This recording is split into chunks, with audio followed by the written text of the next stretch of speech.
Yo, how's it going everybody? It's me, Arctic. Today's video we're going to be going over a Yae Miko complete weapons build guide. We're going to be talking about the best weapon choice for her, either if you're going for a main DPS kind of build, which I don't necessarily recommend, but there's still options for that. I'm also going to be talking about how to build her as a sub DPS. One of the things that we have to keep in mind when actually building Yae is understanding that Elemental Mastery is going to be a pretty good stat on her, considering that her second Ascension passive is going to give you like a damage bonus for her elemental skill damage, based on your elemental mastery. So yeah, weapons. We're gonna have quite a few choices on here, but we're gonna start off with some of the 4-star weapons. So the first weapon that I'm going to be talking about is the Blackcliff Agate. Now this one basically comes with a base attack of 510, so pretty average, comes with a crit damage stat up to 55%, and what its passive does is after defeating enemies, your attack is going to be increased by 12% for 30 seconds, and you can get up to 3 stacks of this. Since Yae Miko actually ascends with crit rate on her ascension, crit damage is actually a pretty valuable stat if you are going for damage on your Yae Miko.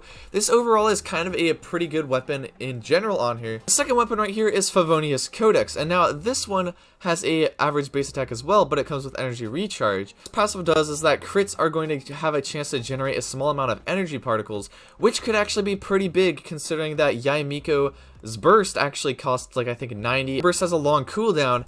Also, the fact that her E skill doesn't actually create that many orbs is going to be a big factor, but you can kind of mitigate that by using other Electro Team comp members. Like you could use like another Electro Team comp member. I would honestly recommend Raiden Shogun because she's going to actually be able to zap up your like burst energy up pretty fast. To recommend this for a specific build, I would probably say for the burst support route, because then you can run like a 4-piece Emblem of Severed Fate, something like that on your Yae Miko. I think Emblem is actually going to be a pretty good set for Yae Miko, but I'll talk about that more in an artifacts guide in the future. The Mapamare, now this is an actually interesting weapon considering that it does have a good, nice high base attack at 565, elemental mastery substat, which is good on Yae because that's going to give her a little bit more like E skill damage, plus it's also very nice if you are going for like elemental reactions. Also interesting about this is that its passive is when triggering elemental reactions, you gain an 8% elemental damage bonus for 10 seconds, and you can get actually 2 stacks of this.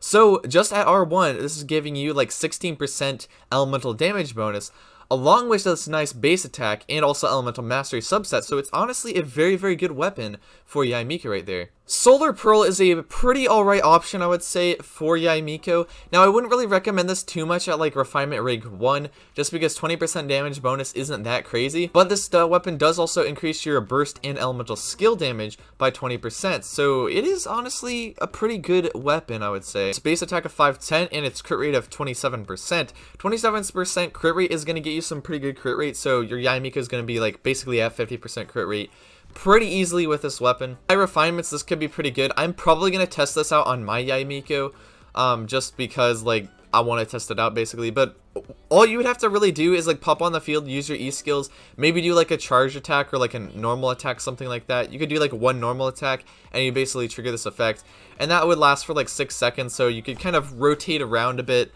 between Yae Miko and some other characters and whatnot. So this would actually be pretty good casting it right before you actually cast your elemental burst. Other than that, it's not necessarily a specifically good passive on her, considering that her like normal attack and like main DPS kind of charge attack and normal attacks are going to be a little bit low, but this might compensate for her low normal attack damage a bit. The Wind Sith is probably going to be one of people's most favorite weapons to use with Yae, partially because it has a crit damage substat, so it's already pretty good. Then secondly, because of its passive, so when the character takes the field, they're going to get a 10-second long buff, one of each of these 3 buffs. So either you get attack percent increased by 60, you either get like 48% extra elemental damage bonus, or you actually get 240 elemental mastery.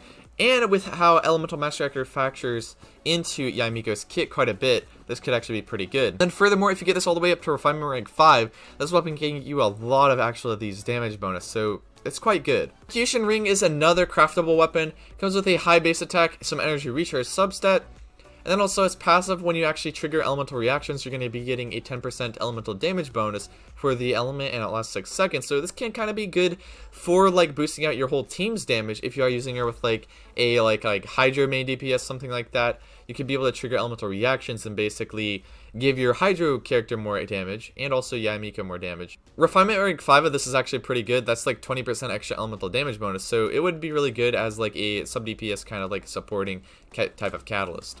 The last 4-star weapon, this one's actually the new event weapon for 2.5. And so what this one has, it has a high base attack from what I've seen right here. Comes with an attack percent substat, so pretty alright. And then you also get energy recharge, and that lasts for 10 seconds after you use an elemental skill. And at refinement rank 5, this actually gives you 48% energy recharge whenever you actually cast your elemental skill. And now, if this actually works with like emblem 4 pieces bonus, this could be pretty good because that's going to give you like some extra like elemental burst damage if you run something like that. But this also helps out with Yae's energy economy issues, where she's like not going to be able to create too many like actual like particles, but this is basically going to like give her some more energy recharge so she can get more particles. Into the 5-star, the Lost Prayer to the Sacred Winds is a pretty solid option in my opinion.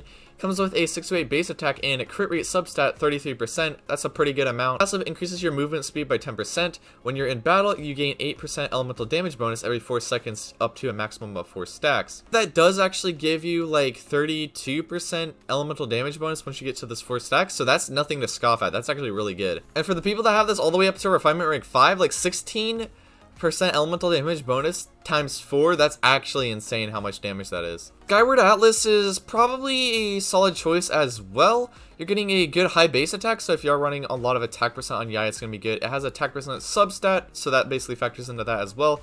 And its passive increases your elemental damage bonus by 12%. And also your normal attacks have a chance to basically trigger this cloud favor that deals like part of your attack as damage. So this could honestly be pretty good as a main DPS weapon as well. Dust I wouldn't really necessarily recommend just because like this is really gonna be hard to use. You have to have like a shielding character with you as well. It does come with a good amount of attack percent.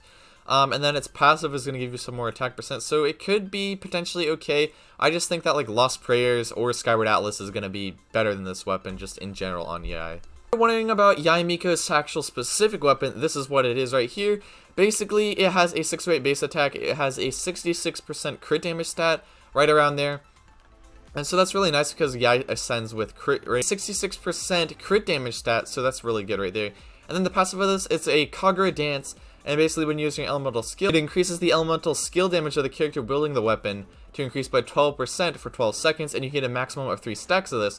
If you have 3 of these stacks on the field, you're going to be getting 12% all elemental damage bonus with this as well. This weapon is definitely very, very good for like sub DPS Yae, but it's also very good for like main DPS Yae. It's a pretty solid weapon, I would say. Because basically you just plop down all 3 of your towers, it's 12 times 3 damage bonus, plus also a 12% elemental damage bonus once you get to that 3 stack. So it's a very, very good weapon on Yae. But anyway, that's it for the weapons guide. Let me know if I missed anything, and if you have any more questions about each of these weapons that I covered and how they're going to actually kind of like play and whatnot with the Yae Miko. We still don't really know if there's going to be any like kind of like secret hidden weapons that are going to just be like insanely good for her somehow. But I think I covered basically most of the possible options that we have for Yae. In Arctic, I will see you guys in the next one. Farewell.